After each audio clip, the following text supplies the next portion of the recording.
സാംസ്കാരിക കേരളത്തിന്റെ അഭിമാനമാണ് പ്രൊഫസർ MP മന്മഥൻ.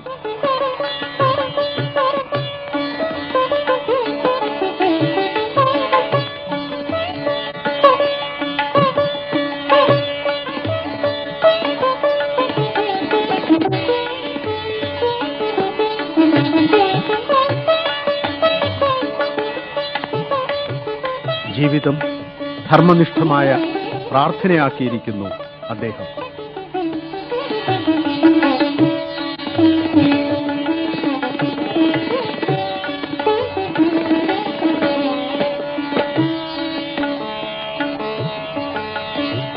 ഗാന്ധിജിയുടെയും വിനോബജിയുടെയും ആദർശങ്ങൾ പ്രചരിപ്പിക്കുന്നതിനു വേണ്ടി അദ്ദേഹം തന്റെ ജീവിതം സമർപ്പിച്ചിരിക്കുകയാണ്.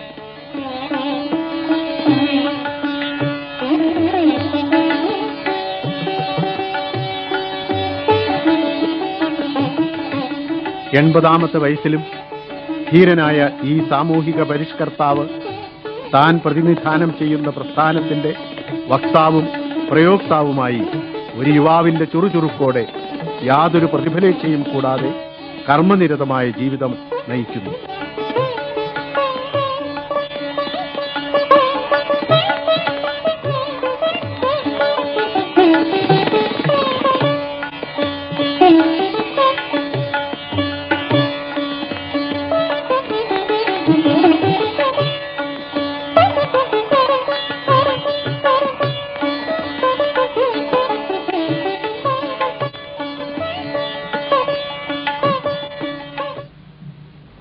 നമ്മുടെ ജീവിതത്തിൻ്റെ സാംസ്കാരിക ധാരകളെ സമ്പുഷ്ടമാക്കിയ അനവധി വ്യക്തികളുണ്ട്.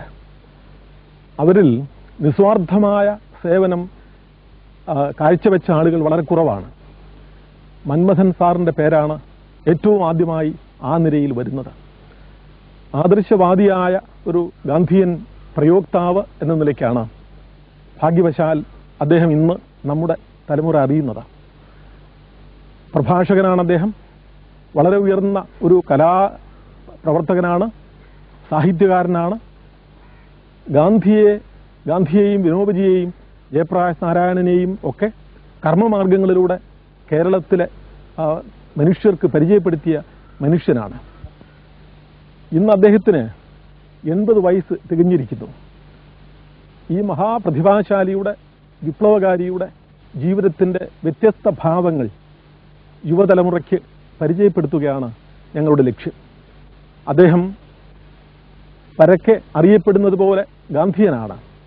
പക്ഷെ ഈ ഉയർന്ന സ്ഥാനത്തെത്തിയത് വ്യത്യസ്തങ്ങളായ പടവുകളിലൂടെ കടന്നാണ്. അതെന്താണെന്ന് നമുക്കൊന്നറിയാം. ഈ മഹത്വപൂർണമായ ജീവിതത്തിന് കളമൊരുക്കിയ പശ്ചാത്തലം അറിയാൻ താല്പര്യമുണ്ട്. അങ്ങയുടെ വിദ്യാഭ്യാസം, പ്രത്യേക സംഭവങ്ങൾ, ഒരുപക്ഷെ വായിച്ചിട്ട് അങ്ങ് രൂപപ്പെടുത്തിയിട്ടുള്ള ദർശനത്തിന് മുന്നോടിയായിട്ടുള്ള ഗ്രന്ഥങ്ങൾ, മഹാ നേതാക്കന്മാരുടെ ജീവിത ആദർശങ്ങൾ, ഇവയൊക്കെ ആയിരിക്കുമല്ലോ തീർച്ചയായും ഒരു വലിയ മനുഷ്യനെ രൂപപ്പെടുത്തുന്നത്. അതറിയുവാൻ അതൊന്ന് വ്യക്തമായി പറഞ്ഞാൽ കൊള്ളാം. ഞാൻ വളരെ ദരിദ്രമായ ഒരു സാഹചര്യത്തിൽ ജനിച്ച ഒരാളാണ്. എൻ്റെ അച്ഛൻ പോലീസിൽ ഹെഡ് കോൺസ്റ്റബിൾ ആയിരുന്നു.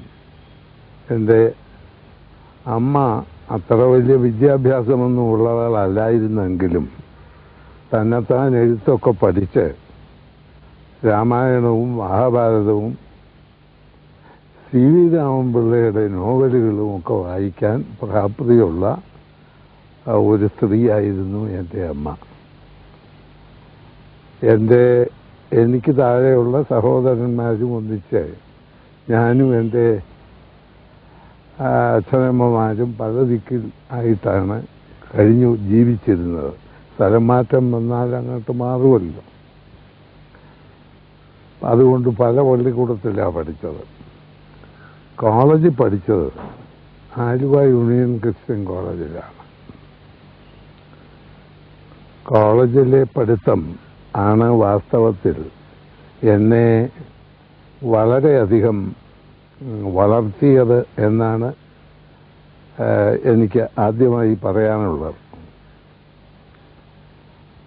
ഇന്ത്യൻ നാഷണൽ കോൺഗ്രസിന്റെ ഉപ്പു സത്യാഗ്രഹം നടക്കുന്ന കൊല്ലമാണ് ഞാൻ ആലുവ കോളേജിൽ വിദ്യാർത്ഥിയായി ചേരുന്നത്. ഇന്ത്യൻ നാഷണൽ കോൺഗ്രസിന്റെ ഉഗ്രമായ ആ സമരത്തിൽ പെട്ട ആളുകളെ അറസ്റ്റ് ചെയ്യുന്നതും എല്ലാം എന്നെ ഒരു ചെറിയ വിദ്യാർത്ഥി എന്ന നിലയിൽ വളരെ വളരെ ആവേശം കൊള്ളിച്ച ഓർമ്മകളാണ് ഇപ്പോഴും എനിക്ക്. അവിടെ പഠിച്ച് പാസ്സായി അവിടെ ആലുവ കോളേജിലാണ് പഠിച്ചത്. അവിടെ വച്ച് തന്നെ മഹാത്മാഗാന്ധിയെ കാണാനും അദ്ദേഹവുമായി അല്പം സംസാരിക്കാനും ജീവിതത്തിൽ എനിക്കൊരു ഭാഗ്യം ഉണ്ടായി. അതൊരു സ്വന്തം ജീവിതത്തിന്റെ ഒരു വഴിത്തിരിവാണെന്ന് തീർച്ചയായിട്ടും ആയിരുന്നു. ഗാന്ധിജി ഹരിജൻ ഫണ്ടിലേക്ക്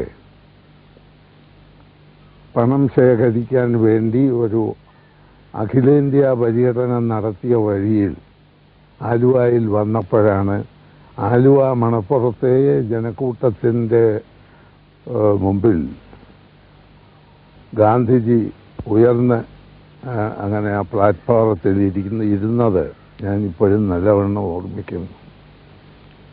ഹരിജനങ്ങൾക്ക് ഉള്ള ഫണ്ട് കൊടുക്കാൻ ഞങ്ങളുടെ കോളേജിലെ വിദ്യാർത്ഥികളും ഒരു പ്രൊഫസറും കൂടെ ചേർന്നാണ് ഒരു ചെറിയ പണക്കിഴി കൊടുത്തത്. ഗാന്ധിജിക്ക് അന്ന് ആ പണക്കിഴി കൊടുത്ത എൻ്റെ പ്രൊഫസറുടെ കൂടെ ഞാനും ഉണ്ടായിരുന്നു. പ്രധാനപ്പെട്ട എൻ്റെ അനുഭവങ്ങളിൽ ഒന്നതാണ്, ജീവിതാനുഭവങ്ങളിൽ ഒന്നതാണ്. ഒരു പാവപ്പെട്ട 11 വയസ്സുള്ള ഹരിജന ബാലികയെ കൊണ്ടാണ് ഞാൻ ഗാന്ധിജിക്ക് ഒരു നൂലുമാല അണിയിച്ചത്. ഞാൻ തന്നെ ഒരു പെൺകുട്ടിയെ ദൂരെ നിന്ന് കൊണ്ടുവന്ന് സംഘടിപ്പിച്ച് ഇങ്ങനെ ഒരു മാല കഴുത്തിലിട്ടതാണ്. She is a Harijan girl എന്ന് ഞാൻ അദ്ദേഹത്തോട് ചെവിയിൽ പറഞ്ഞു. കേട്ട മാത്രയിൽ അവളെ കെട്ടിപ്പിടിച്ചിട്ട് ഗാന്ധിജി മടിയിലിരുത്തിക്കൊണ്ട് അവളുടെ താടിയിൽ ഇങ്ങനെ പിടിച്ചിട്ട്, my dear child, you cannot follow my language, but you know the language of my heart, the language of my eyes, don't you? എന്ന് ചോദിച്ചു. ഗാന്ധിജിയുടെ കണ്ണിൽ നിന്ന് കണ്ണുനീര് അടർന്നു വീഴുന്നത് ഞാൻ കണ്ടു. എന്നെ ഏറ്റവും അധികം ചലിപ്പിച്ച ഒരനുഭവമാണ് അത്.